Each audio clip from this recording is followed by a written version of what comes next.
you for tuning in to another episode of Entertain the Geeky. This is episode 5.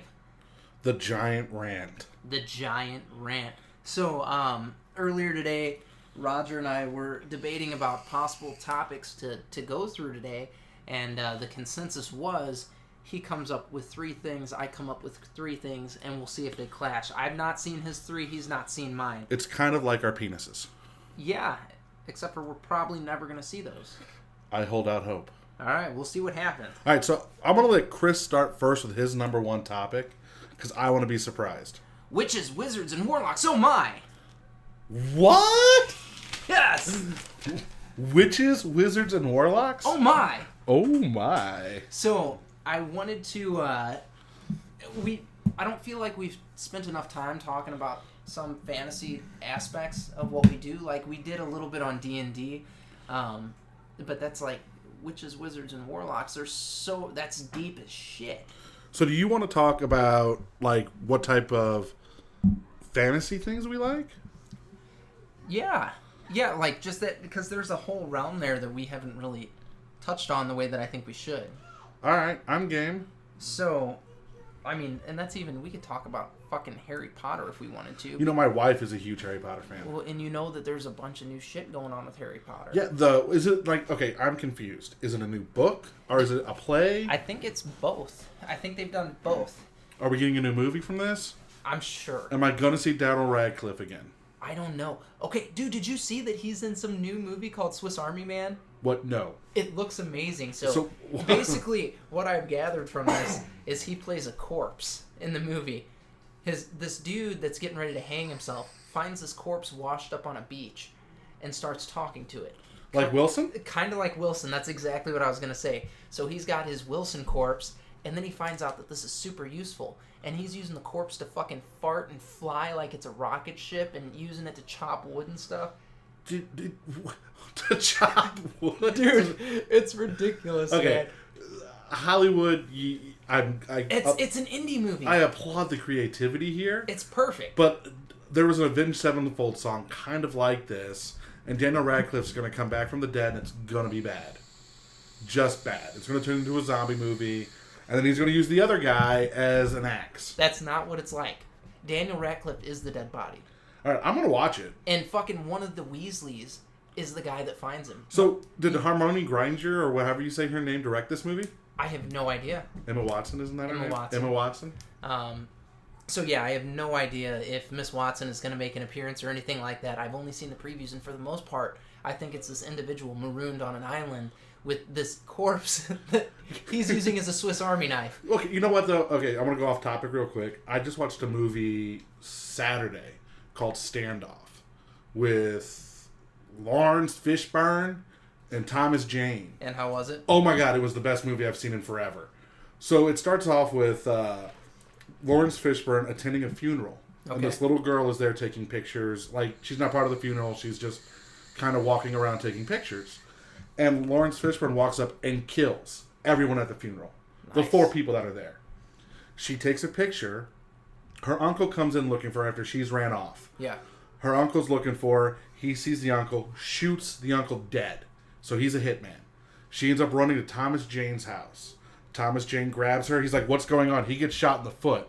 Grabs his shotgun, 2 shotgun shells, and starts trying to get upstairs. Lawrence Fishburne comes in. He shoots him once, gets upstairs, and the rest of the movie takes place with Thomas Jane upstairs and Lawrence Fishburne downstairs, arguing back and forth, saying, just give me the girl and I will go away. Nice. It was an hour and a half, and I thought it was going to be really bad. Yeah. But it was really good. So it's basically 2 dudes in a house and a girl that one of the guys is saving. Right. And that's it. That's it. No special effects, no high budget. That's fucking fantastic. It's acting.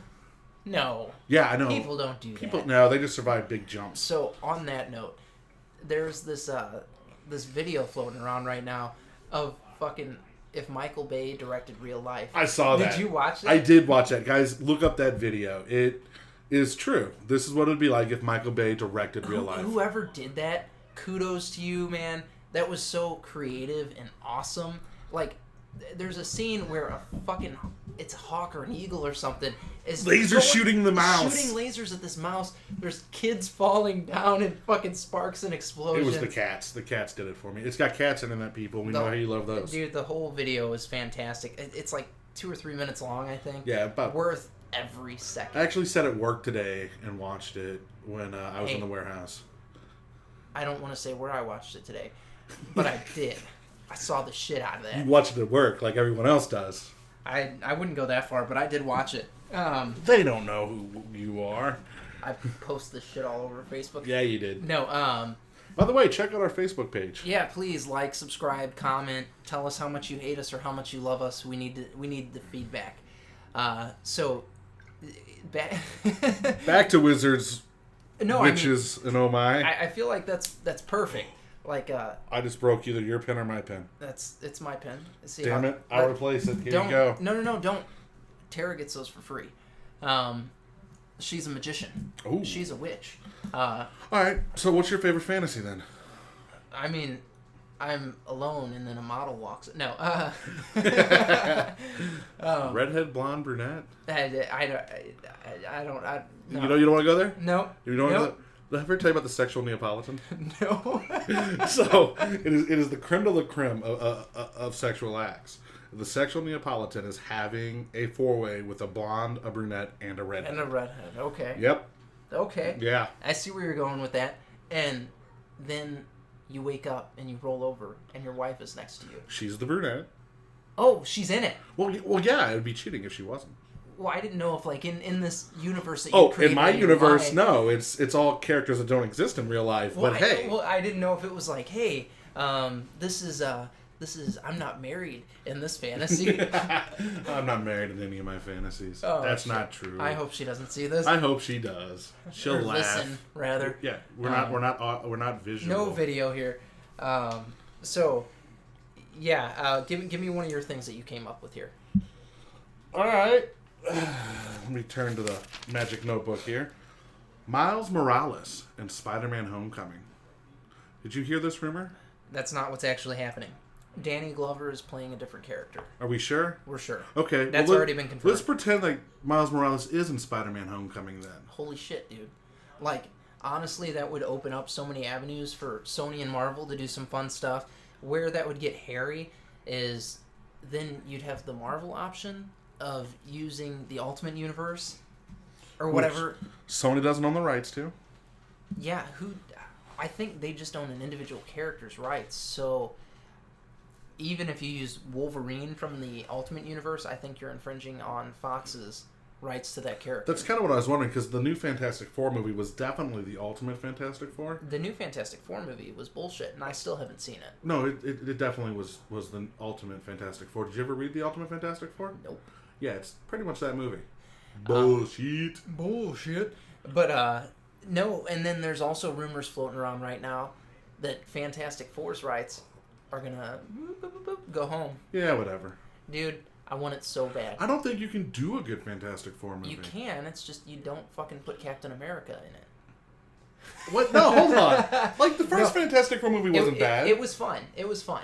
And Chris Evans' Human Torch was cool. He's transcended that role now. Yeah, he's not the young hothead anymore. He could be. He's a good Cap, man. He's a really good Captain America. Like, at first I was like, I did the comic book guy thing where I nitpicked. I was like, his nose is too big to be Captain the Ben America. Affleck playing Batman. I loved that. Every bit of that everyone idea. else hated it. That's not true. Name one other person Kevin that liked Smith. it. Okay. Ben Affleck. Well, yeah. Jennifer Garner. Jennifer Garner, maybe not. Oh, she was all about that. She described his Batman voice as sexy, little gravelly, and some other stuff. You know who else described it as that? Who? The girl he was cheating on Jennifer Garner with. I can't confirm or deny that that he was stepping outside the bounds of his relationship. I remember when that came out and everyone at the comic shop flipped out about Ben Affleck because they're like, it's the guy from Good Will Hunting. How is he going to be Batman? Dude, okay, Ben Affleck is 6 foot something, and he's a very statuesque man. But height doesn't matter. Look at one of the best Batmans we had, Michael Keaton. And see, again, not bashing Keaton as Batman, but he wasn't the right guy for the job. Like, here, Hugh Jackman is Wolverine. Yes. Plays an awesome Wolverine. I don't know who's going to replace him. He's too tall. He way is, too tall. But Michael Keaton's way too short to play Batman, Well, that's and what it I'm worked. saying. And Especially for that type of movie. That's bad casting. Like, I'm not knocking the actors because they've done phenomenal jobs. Like, Hugh Jackman is Wolverine, like you said. Whoever the fuck takes up that mantle, that's going to be a hard act to follow. The guy's, he's got it. You know what I mean? He's an Australian, and he's got it. Well... He shouldn't. He should be a Canadian. He should be a Canadian, but he's not. It's interesting. He's Australian. He is Australian, and he personifies that character so well. It's very... He's got that lumberjack backwoodsy kind of vibe, not this I am a Broadway actor. But do you think that maybe it's only because we've seen so much of Hugh Jackman as Wolverine that we feel that way? Yes and no. Like, going back watching X-Men 1, like, there's a lot of the character that wasn't Wolverine. Okay? Hugh Jackman has, very slightly, but it's happened. He's changed his approach to the character a little bit, and he's becoming more and more Wolverine. And we only get him for one more movie. And I'm okay with that. I think it's time. It's time for a new actor to take up the mantle. Somebody that's shorter. If anybody from Fox listens to this... I think the guy that plays Tyrion Lannister, Game of Thrones, Peter Dinklage. Get Peter Dinklage to play Wolverine. He's a touch too short. Whatever. Like, even if they found an actor that was 5'9", like, pretty average height... Jean-Claude Van Damme. Yeah, except for him.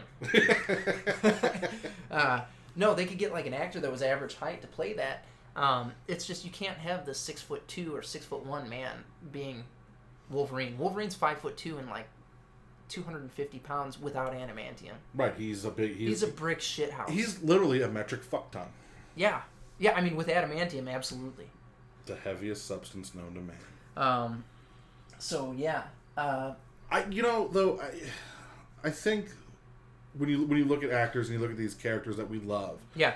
I think you've got perfect casting. Patrick Stewart is Charles Xavier. Awesome. Perfect. No one will ever be able to, like, even the new guy. He's okay, but that's not. It's not the same. It's not Charles Xavier. No. It's a young Xavier. See, and that was the casting call that they got right. Was absolutely Patrick Stewart.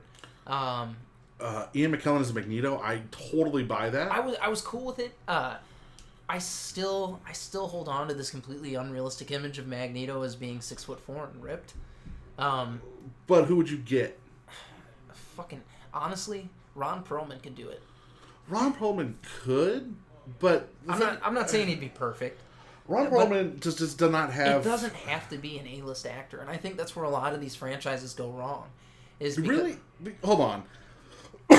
Sorry, because other than Patrick Stewart, and Halle Berry, look at the X-Men 1 cast.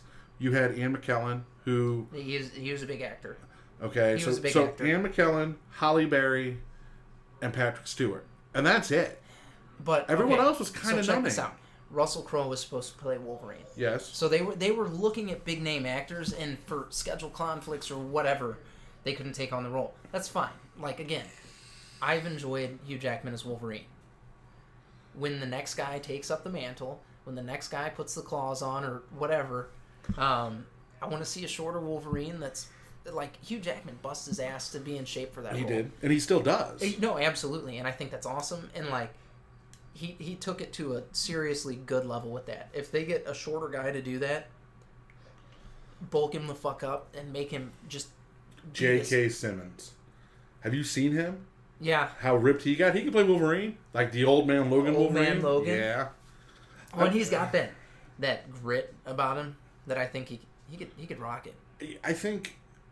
I didn't see X-Men Apocalypse or Age of Apocalypse or whatever the hell it's called. So I don't know what any of the new cast did as far as the girl who played Jean Grey now. She's in Game of Thrones. Miss Stark, yeah. Yeah.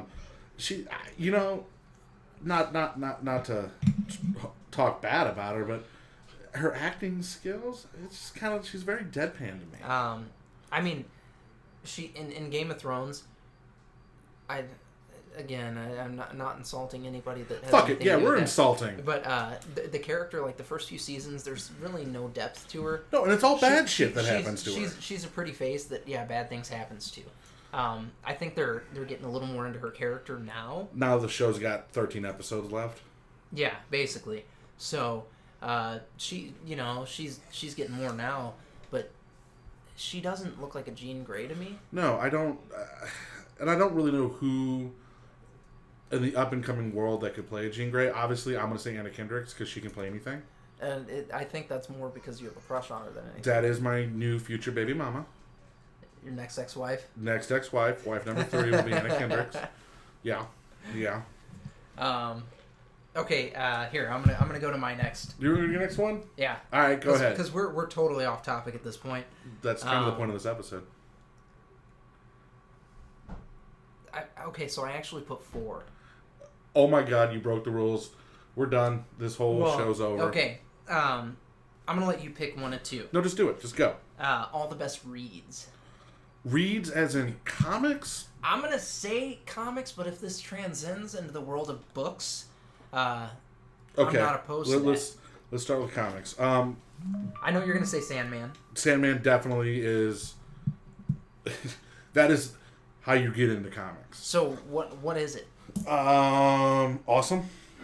Like what's the premise? All right, so Sandman is one of the old gods. He's the god of dream, basically. He was locked away by nefarious means, and now he's out. And it's just basically you go on this journey with Dream. This is where you meet Constantine. Is he pissed? You don't meet Constantine. I'm sorry, that was Swamp Thing. He's not pissed. Like, he wants revenge, but that's kind of in the background of the story. It's just there's an issue where cats take over the world because dreams have that power. And that's Neil Gaiman?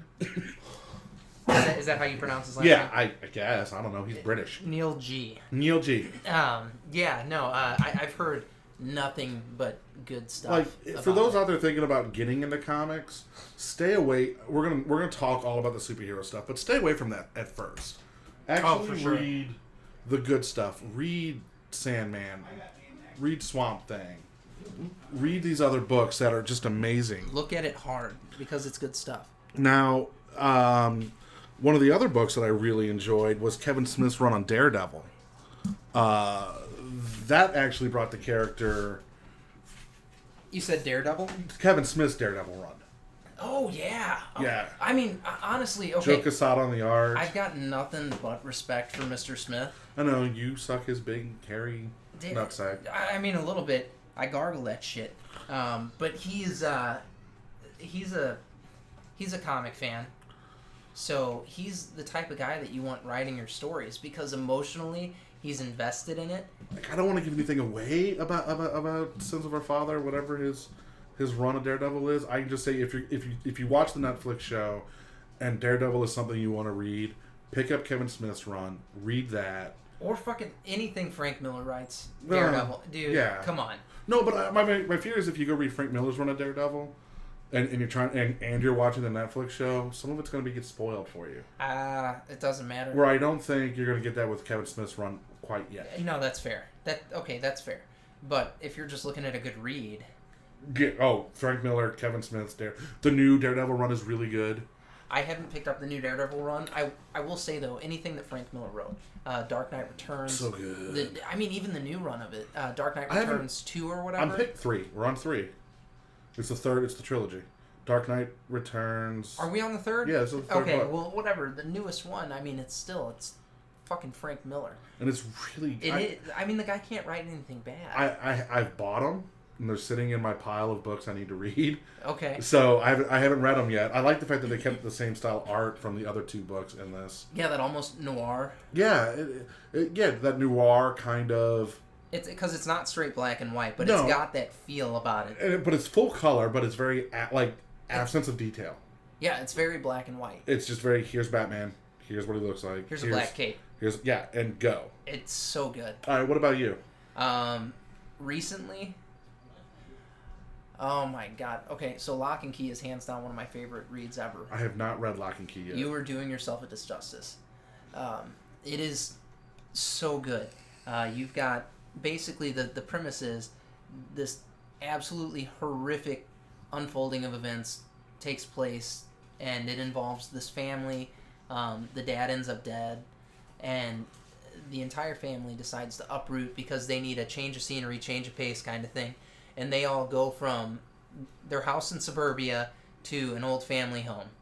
And they start to discover that different rooms in this house at this family home do different things. So if you go into one of these rooms, you might unlock a door, you step through the door and you drop dead, and there's astral projection going on. So your ghost is outside of your body and can go do all this crazy shit. It sounds far-fetched, but it is extremely well done. Have you read, not Lock and Key, but have you read any East of West? I've not.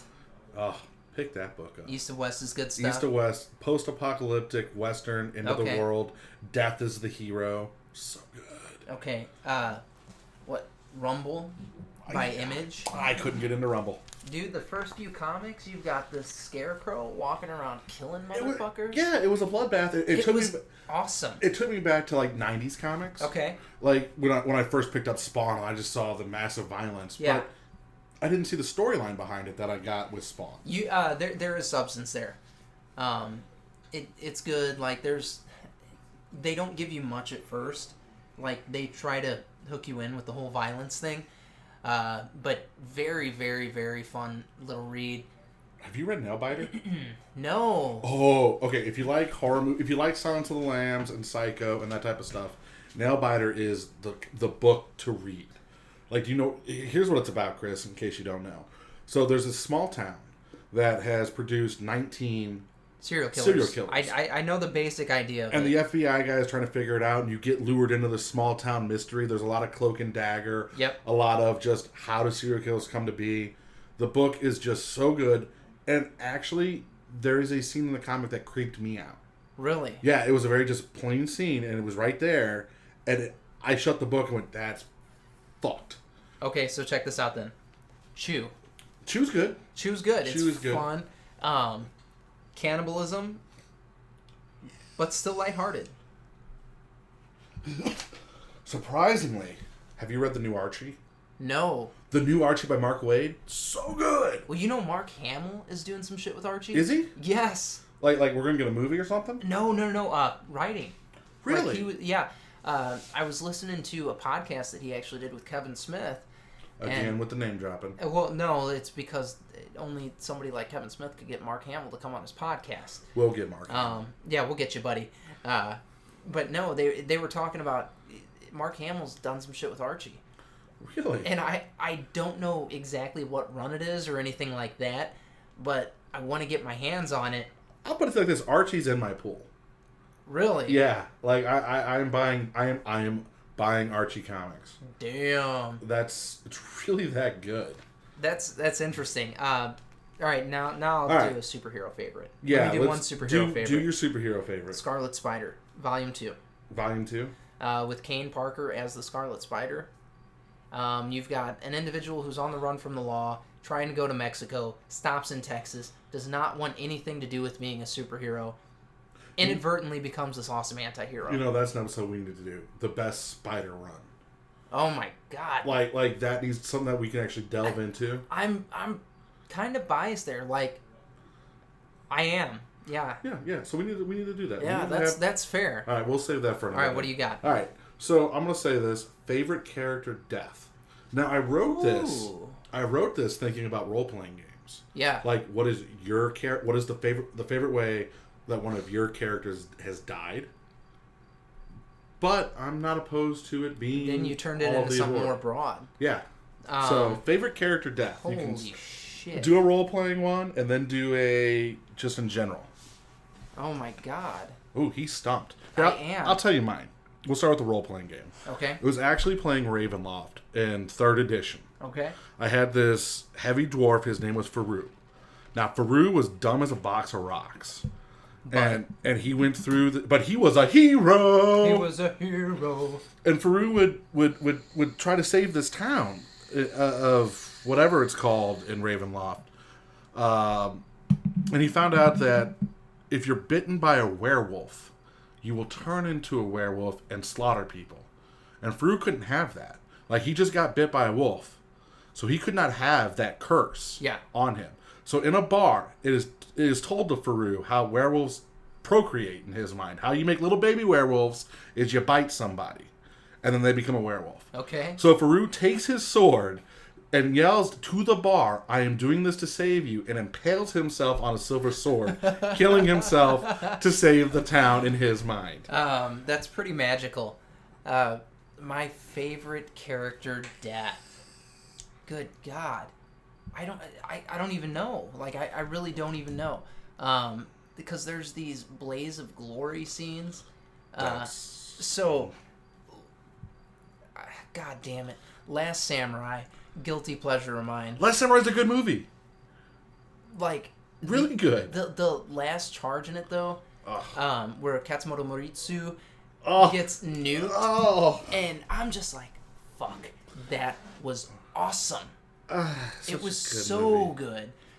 So I have to say, like, anytime I think of a movie death, I think of this movie mass killing that happens at the hand of Americans or Americanized troops with Gatling guns. Well, they're British. I mean, it was Tom Cruise was an American in that. Yeah, he was Sent over to train, and then America was selling the Japanese weapons in that and training their military. It was a good movie. It was. You know what? It gets no respect, but as far as movies goes, it's up there. Well, and you know what's funny is they ended it very well because they're like, hey, he might have died because of his wounds. He might have gone and got his little bit of happiness. We really don't know what happened to him. He died of his wounds. Ideally, yeah. Like that's what should happen. But it was a great ending, and like I was talking to somebody about that movie. And they were like, why was he the only one that survived? I'm like, the other ones would have killed themselves. Duh. Right. That's it. He was not a samurai. They were doing this ritualistic killing throughout the entire movie. Everybody was offing themselves. Do you know that Keanu Reeves samurai movie that I can't think of the name of? 21 Ronin? Yeah, that movie, 27 Ronin. 27 Ronin. That movie was not good. I watched it, and I wanted to like it. I wanted to like it. Yeah, I did. I really, and there were bits and pieces of it that I thoroughly enjoyed. But it was a bad movie. Yeah.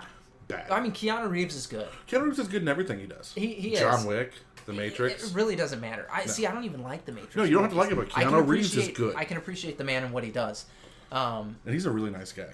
Is he? Yeah. Oh, yeah. No, he's very big on, like, you never really see Keanu Reeves out and about in Hollywood. But he takes the subway and shit. Yeah. Yeah, no, I've seen stuff like that. He tries to live a normal life, even though he's a gazillionaire. And more power to him. That makes me really like him. You just respect the shit out of him. I do. I respect Keanu Reeves a lot. He seems like a cool guy because of that. I've never met the dude, and I've not. It's one of those things. You don't see him do a whole lot of press stuff either. So you're like, I don't know anything about the man's character, but the fact that he does that says a lot about him. He's not drinking and partying anymore. He doesn't do any of that. He just kind of stays at home, does his thing. Okay, speaking of drinking and partying, actor that doesn't do it anymore that I have so much respect for, Robert Downey Jr. Yeah. I read an article about him recently, and this girl got to go to a red carpet event in the 90s with her grandma or aunt or something like that, an old lady. And the old lady falls and busts her leg on this metal ramp. Okay. Robert Downey Jr., who's a drug addict at the time, and a hooker banger. He was dating Sarah Jessica Parker at the time. So he was a hooker banger. I mean, a foot-face banger for sure. But he takes his cream-colored jacket off that you know is a $1 zillion suit and wraps it around this old lady's leg and sits there and talks to her the whole time until the ambulance arrives. And the old lady tells Robert Downey Jr., she's like, you know, my granddaughter couldn't stop talking about you. She was so excited to see you here. And the girl's like, oh, God, Grandma, why are you doing this to me? But it was really cool to read that. And then he stayed with her all the way up until it was time to get her on the ambulance, and he did it. And now, like, the dude is doing all kinds of charity work, giving prosthetic limbs to kids, and he pretends to be Iron Man for all that. He has turned his life around in an amazing way. I think the dude was already a very charismatic, awesome dude. I think he had his demons, and now he's just the shit. Did you see Kiss Kiss Bang Bang? No, I didn't. I know I'm supposed to have. Yeah. I know. Yeah, that silence was me just staring him down. I know. I was getting mean mugged hard. Like, you guys need to see Kiss Kiss Bang Bang. I think it's Robert Downey Jr.'s best performance. He's a criminal who robs a toy store. His partner gets shot. He ends up running from the cops, bursts into a room where they're doing an audition for a movie. He reads some lines about his partner dying, and he's crying because he thinks his partner's dead. So they cast him to be in this movie. He goes to L.A., he meets Val Kilmer. Val Kilmer's teaching him how to be a private eye and all of that. And Okay. he finds his high school love interest in L.A. and finds out she's in some trouble. So him and Val Kilmer team up to solve this case. Fucking Val Kilmer. Oh, Dude's awesome anyway. Val Kilmer. Best Anything Batman that we've dude- ever had. Yep. Worst Bruce Wayne. Worst Bruce Wayne. Best Batman. Yep. Yeah. Yep. 100%. So, my favorite character death, Quint from Jaws. Yeah. He went down like a man. And that's kind of where I was running into a problem there, because there's been a lot of these like awesome heroic out with a bang deaths.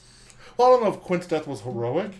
It was definitely him facing his fears and coming out in the short end. No, he did it like a boss. But he grabbed that knife and he was stabbing away and he was kicking and fuck that shark. he wasn't going down without a fight, and really that's all I can ask for. Yeah. I would rather go out swinging than go down sleeping. My favorite character death.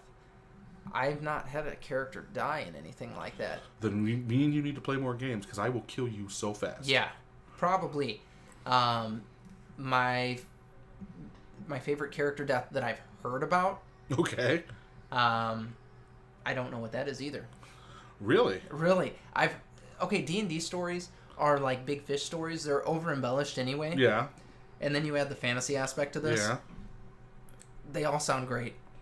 Every time a motherfucker dies, I'm like, wow, that's just so nice, isn't it? Well, when you play a role playing game, you don't really plan on ever seeing your character's dreams come to fruition. I do. Every time. The whole thing is the best thing you can hope for your character is to have a good death, because there's nothing like falling into a 20-foot spike trap and dying that way. That's lame. That sucks. But jumping out of a window with a bomb that's ready to blow up, I mean, that's cool, heroic stuff. No, it is. That's nice. That's a nice idea. And it takes you 5 minutes to make another character and you're back in the game. But you have that story. Fair enough. You have that story. Fair enough. So I think that maybe you guys comment below and tell us what you think your favorite character deaths are. Now, you can tell us your stories of role-playing, and go ahead and give us TV, books, film, whatever type of deaths you can think of. Anything good. That's really what we're looking for. Okay, so my next one is biggest bombs.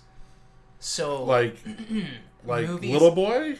Movies that you've watched, and it was either supposed to be the movie that bombed, because there's one on Netflix that I'm thinking of, that crazy kung fu movie that was just out there where they fight Mecha Hitler and stuff. Yeah, that's a good one. It was good. It was so bad that it was good. Mm-hmm. So that was one I was like, this movie's the bomb. Okay, so you want movies that are good, but they should be bad. Or just what sucks. What was supposed to be really good and then sucked bad. Titanic.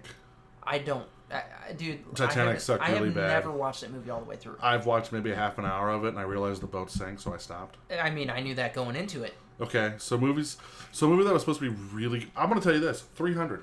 300, what about it? It's a bad movie. It's fun to watch. The first time. Oh, yeah. The second, third... It's not the same. It's not good. And the sequel was even worse. I didn't watch it. Yeah, I actually watched the sequel hoping for more I don't know, story. Yeah. No, I got Eva Green, or whatever her name is, Yep. naked, and I can deal with that. You're That's happy awesome. with that, I'm yeah. happy with that. But yeah, 300 is kind of just one big fight scene to me, and I don't really care for it. I enjoyed it. The first time. That's a movie that if it's on in the background, it's enjoyable. So, like, if you're hanging out with a group of friends, you guys are doing something, talking, bullshitting, whatever, and that's on in the background, it's good. But if it's, like, as a forefront thing, like, after the first time you see it, you're right, it's not the same, and it's not as good, and then you're like, well, what's actually happening in this? And you're like, well, this is stupid. We know that King Leonidas was all like, hey, the British are coming. Basically, he was like, let's go get dead. Right. He was like, we're going to die. He was like, fuck it. Let's go die. It's dying time. And maybe if we would have saw more of that, instead of just Leonidas going, this is what we have to do. They made a point to throw their sex scenes in there, though. No, of course they did. They're like, hey, let's get some girls dancing naked. Yeah. A couple of times, and then we'll get Leonidas nailing his wife. Yeah. And then everybody dies. And that's the movie. It wasn't as fulfilling as The Alamo. As The Alamo. Because it's basically the same thing. Okay, what do you got now? Let's see. What was your first game? video or? No, let's go into the hobby of board and role playing games. I mean, it was Monopoly or something stupid no, like that. No. Not first real game. First real game. Okay, I will talk about going into gaming with friends that were hardcore into it. And this was just a few years ago. Okay, I was not big into gaming until recently. I've got some friends, Ben and Amy, and they were like, "Hey, we're gonna play this game. It's called Red Dragon Inn." I had already played Forbidden Island at this point, and I loved it. It was really cool. And then they throw this Red Dragon Inn concept out there, and I was like, "What the fuck? It sounds fun. Let's do it." That sucked me into the gaming world. Red Dragon Inn is the best game. So that was ever. your crack. Red Dragon Inn was your first hit. That was the memorable thing. Like I said, I had played some other games, and like it's nothing that I ever did super seriously. Like I'd had some one-off D&D experiences, stuff like that, and it was fun. It was a good time. Stratego was my first real game experience. Stratego? I have never played Stratego. I think I was about 7 years old. My dad got it for me for Christmas, and the game fucking blew my mind. I've been gaming since I was 6, something like that. Yeah. My cousin, we started by, he would make these little intricate board games. And really it wasn't a board game, it was a role-playing game. Yeah. And each section of the board was a different scene of the story. Okay. So that's how he laid it out for me, being young and wouldn't care about you talking all the time. He made a little board game and went from piece to piece, and then he would describe the setting, we'd have actions or whatever. Nice. And that was like my first touch into role-playing. And as I got older, we played more and more. It was a lot of Palladium. I do not recommend learning how to play Palladium first. It's not a fun, easy system to learn to play. But we did that, and then I guess the real role-playing game that got me hooked was West End's Star Wars D6 game. Oh, you were talking about that. The power of picking up 36 dice and rolling them all at once was just awesome when you're 10 years old. That's fair. Like that was my gateway drug into role playing, and then it just went from there. Well, see, for me, I guess I kind of copped out of that question a little bit. Stratego was my first like board game experience that I fell in love with. I had Magic the Gathering. I started playing that when I was like 8 or 9. Wow. I didn't even start with Magic. I did. I didn't even think of that as like one of the options though, because I'm like, oh, Magic's just a thing, you know. But it's in the real world, it's not. I forget that that's a totally geeky thing. Well, I think I totally went a roundabout way to get to Magic, whereas most people who play card games are like, we start with Magic. I started with the Star Wars card game. Okay. And then went to Star Trek, and then played SimCity for a minute, which was one of the best card games I ever played. You built cities. It was awesome. And then I stepped away for a while and got back into it, and I was like, let's just do Magic. Look, they're releasing a new core set. Let me jump in. And that was, 2011? Oh, so you've not even... It's not been long for you. When I started playing, Zendikar was getting ready to rotate out, and Scars was getting ready to come in. Okay, so with me, I started playing Urza Saga. Yeah, you were way back then. Yeah.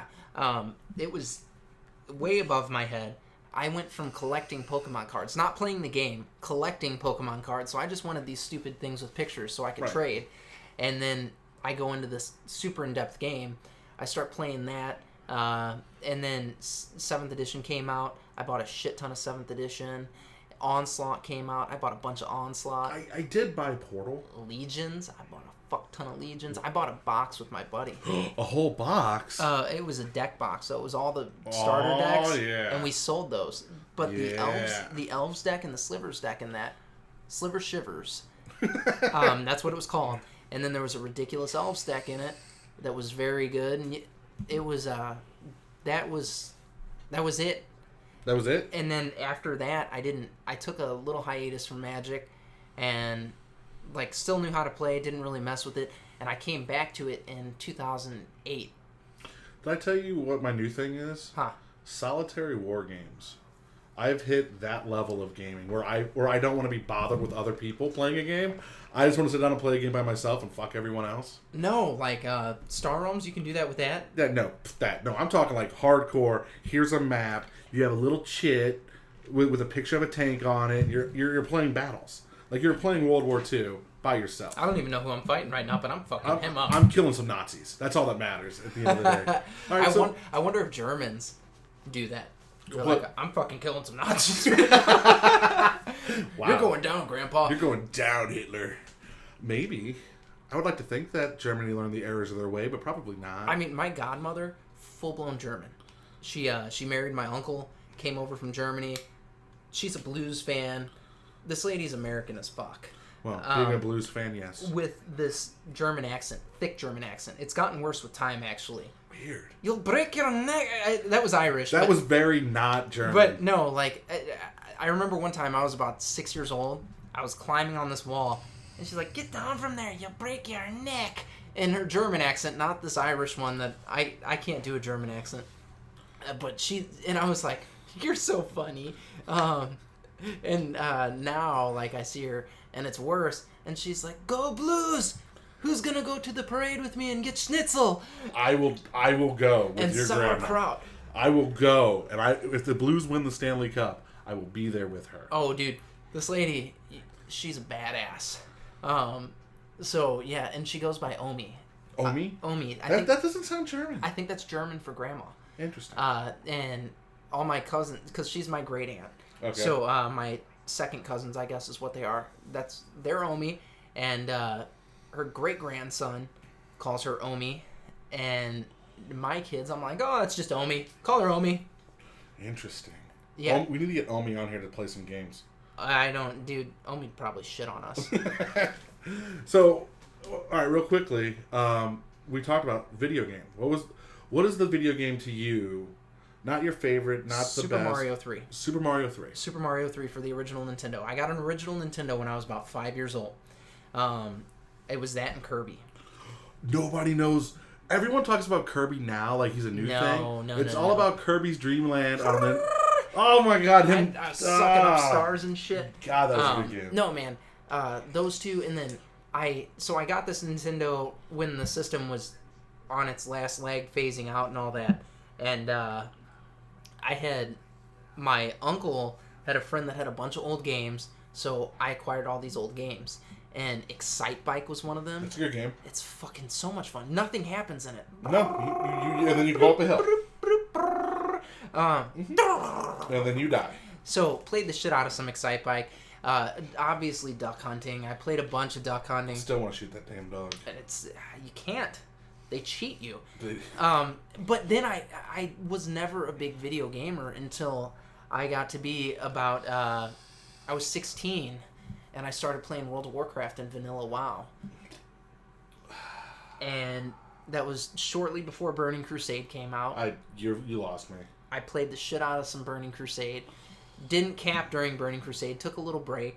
Came back in Wrath of the Lich King. And it was on, man. I was an adult. I paid for my own damn computer. I paid for my own fucking internet. And I nerded so hard. I had a brand new baby boy who would lay in my lap while I played this. And then as that little shit started walking, he would stand in front of the computer and rock that shit with me. It was awesome, dude. So I just played the shit out of WoW for a while. And, I mean, now it's anything that I can PvP in. So Overwatch, Destiny, that's my stuff now.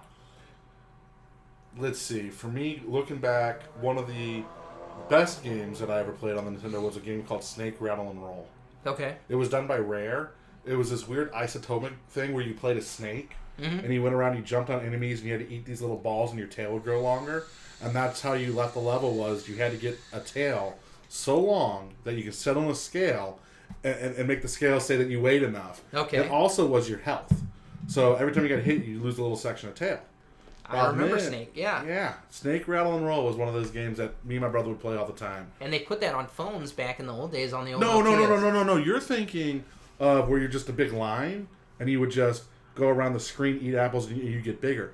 No, this was different. This was a platformer. It was like a 3D Mario on the Nintendo. Really? Yeah, it's on Rare Replay for Xbox One. No joke. It's really good. Okay, I got a Nintendo 64 when I was a kid. All right, GoldenEye? Oh, yeah, I played the shit out of some GoldenEye. But Star Fox 64 Yeah. was so good. And then I got a game called Star Soldier. And it was this little game nobody had heard about. I don't even know. My dad picked it up for me. I don't even know where he got it.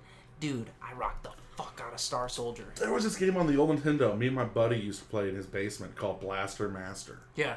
It was this like platforming game where you drove a big tank. Okay. And then what made it awesome was you had to get out of the tank at certain Okay. parts. So you didn't want to get out of the tank because, fuck, you're in a tank. But you had to. The game forced you to actually do both things. Those bastards. It was so much fun. I miss old gaming. Gaming today sucks. I still have fun with some of it. No, I it played still I sucks. played Destiny last night. Tara was making videos of me doing it because I look like I'm having small seizures as Do I'm you? playing. Yeah, dude, because I gotta get out of the way. Dude, Um, we're putting that on the YouTube channel. We probably have to. But I still play video games. Like I play hockey. I play the Batman games. I'm playing Call of Duty and Battlefield, and I've played Destiny. But for the most part, games aren't what they were back in the day. I think it's just your mindset changes. Because They're there are other people that would argue with you. And part of it is the market is so saturated. There are so many good games that are so similar. But they're not challenging. But it's all so similar. Like, look at Super Mario Bros. 3. That game was difficult as fuck. When you're 8, It's still difficult as fuck. it's not that bad. Like, It's you know, that one of the bad. best games that I ever played? I was an adult, and the GameCube was gone. They weren't making shit for it anymore, and I got a copy of Beautiful Joe.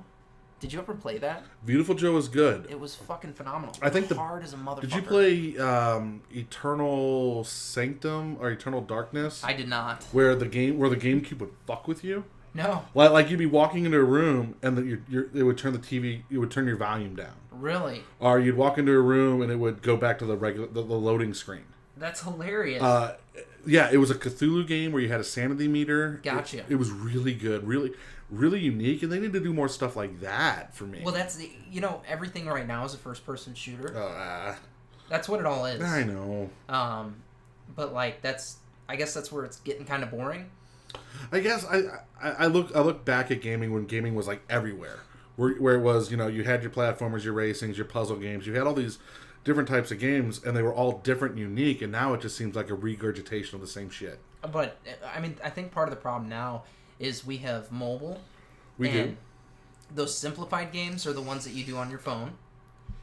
The puzzle games are ones that you do on your phone. And then when you're sitting behind a console or at your computer, it's a fucking first-person shooter. But I tell you what, boot up, some way possible, boot up the Legend of Zelda, the old school NES Legend of Zelda game. Yeah. Play that game today with no walkthrough, and try to beat it, because your memory is not as good as you think it is. I mean, that's the thing. I owned the Legend of Zelda, the original gold cartridge game. Never played it all the way through. I got on it and poked around. It's the N64 stuff that's actually the good Zelda. You shut your mouth. Hey, You shut your Ocarina mouth. of Time, come on, man. They're good games, but there was When- something about walking, like you turn the screen on, and there you are, no weapon, no nothing, and it's you walk around and you're like, oh look, there's a hole in the cave. I got a sword. All right, because if you don't see that hole in the cave, you're pretty much fucked. No sword for you. Beat the game that way, which you can't.